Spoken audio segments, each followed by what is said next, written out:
Welcome back. Time now for our blog of the day. Hala. Well, today's blog of the day comes from Chinese blogger William Long, who's built up quite a following on his own website. And here's his take on the Google situation. He says that Google's announcement is basically psychological warfare and is unlikely to be implemented because Google would be the loser, as well as Chinese internet users. Google, he says, doesn't think of itself as a media outlet, but as a search engine. And it believes that its search results are rendered purely by an algorithm and so it shouldn't be filtered as in the US.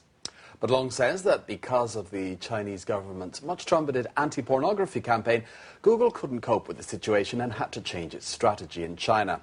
He continues that in the case of the recent copyright lawsuit with the Chinese Writers' Society, Google also didn't understand the position of the writers properly. So reaction and impact in China are things that Google really finds hard to understand. Now, Long says Chinese people look at things from different angles and will understand the views of different groups. But for Americans, it is difficult to understand. He questions whether Google will really withdraw from the Chinese market because that would mean it missing out on a huge market. That would be a major blow to Google's global strategy in the future, especially in relation to its mobile phone Nexus One and mobile operating system Android.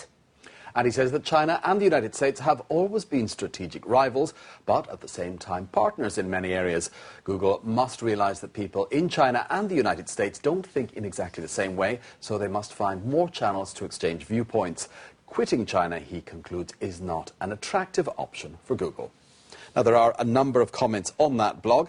The first one saying that this is an interesting idea, but I still find it hard to believe that they would throw away such a huge opportunity to make money, not only now, but for the next 100 years, this commenter says, just because of the case of hackers. And if the issue were just hackers, there would have been many other ways that they could have dealt with it, other than going to the extreme of completely pulling out of the country. Absolutely. Someone else here weighing in, saying, somehow I doubted that Google would retreat just because they only have a third of the market share in China, of course, but this does make sense now.